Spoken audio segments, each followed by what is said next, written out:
So guys, good evening. Sa malamang hindi nyo nakikita yung nakikita ko, no? So ngayon, medyo pauwi na ako, pero ito pa rin yung view natin. So, travel ko. Lulusong tayo. Ayan na, oh, yan si Kuya parating. Dahil so na naglalakad lang sila sa tubig kasi nga baha pa. Pero dahil mataas naman yung sasakyan natin, kaya pa siya. Yan. So hindi ko, problema lang ito, hindi natin alam kung nasaan yung tabi ng kalsada at nasaan yung gitna. Ito, yung Caltex dito, lubog, ayan. Makikita niyo yung Caltex, lubog. Aray ko! Aray mo! Ayan, guys. So dito tayo sa Santo Domingo, Pampanga. Mexico, Pampanga. Yan, lubog na lubog yung Caltex, guys.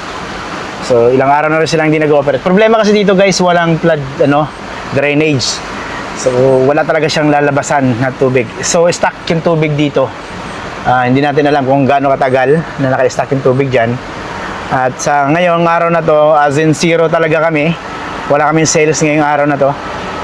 Dahil walang dumating. So hanggang dito lang naman yan sa may rotonda ng Santo Domingo. Pagdating mo dito, wala nang baha. Yun lang sa kabilang side meron. Balik na rin sa normal halos karamihan. Yun lang sa area na yun. Ito yung Santo Domingo Rotonda. As yan, makikita niyan. Dito sa kahabaan na to, wala na. Medyo okay na dito.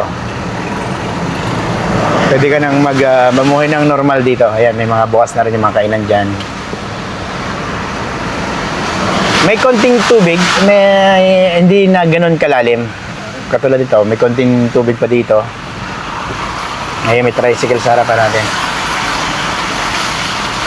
Ito na lang naman yung may area na may tubig talaga. Pero mababaw na lang siya kung makikita nyo. Sobrang babaw na lang. At ito yung mga tricycle na sinasakay nila yung yung motorsiklo para makapag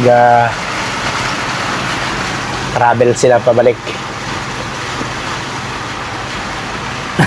Taas pa ang cute, no? Nakasakay ka sa tricycle tapos naka-helmet ka. Ang galing.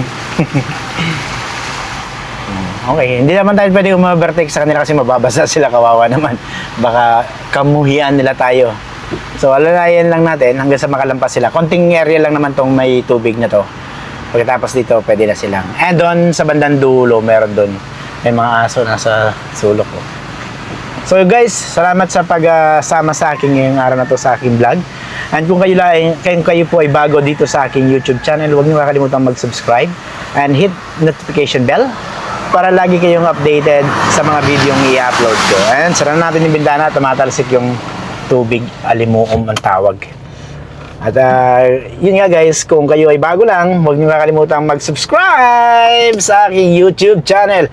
And syempre guys, sa mga nanalo kanina sa ating palaro, congratulations. And sana po ay lagi niyong isinishare yung aking video. And siguro maglagay tayo ng konting ilaw. Yan. Share nyo yung aking video palagi at nang matulong naman kayo na lumaki yung aking YouTube channel. So sa mga bagong pasok guys, at nakita nyo yung aking content, maraming salamat po kung ako ay susuportahan nyo guys, at pagpapasalamat ko sa inyo yan. Bago lang po yung YouTube channel ko, sa mga bagong pasok, almost 500 subscriber pa lang po tayo. So ang aim po natin is makumpleto natin yung requirements na 1,000 subscribers and 4,000 watch hours ni YouTube bago magtaas ulit yung requirements ni YouTube. Kasi meron kasi pong bali-balita na si YouTube daw ay magtataas, si YT ay magtataas ulit ng kanyang anong tawag dito, ng kanyang requirements pagdating ng February. So sa February, yung 4,000 watts hour ay magiging 8,000 watts hour na. And yung total subscriber mo is 2,000 subscribers. So dodoble siya. Sa subscribers, okay lang naman yung subscribers.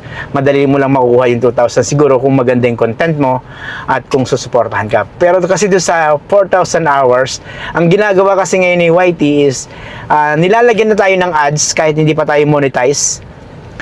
Although sila yung kumikita doon. Yun yung idea ni YT.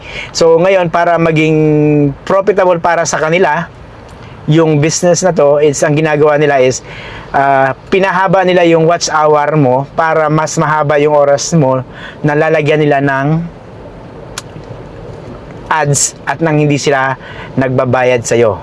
So, ganun yung ginagawa ni YT ngayon. So, kaya nga guys, sana bago matapos tong taon na to, bago matapos itong 2025, ay 2026, ma-monetize na ulit tayo dito sa YouTube channel natin to. Maraming salamat po. At ito, medyo malalim na naman yung tubig dito guys. Aray ko, ang lalim. Kaya hindi ko alam, kanina walang tubig doon, but ngayon biglang lumalim. So buti na lang siguro pauwi na ako, baka mamaya mas lumalim pa to. Yun guys, maraming salamat at see you again sa ating next video. Salamat.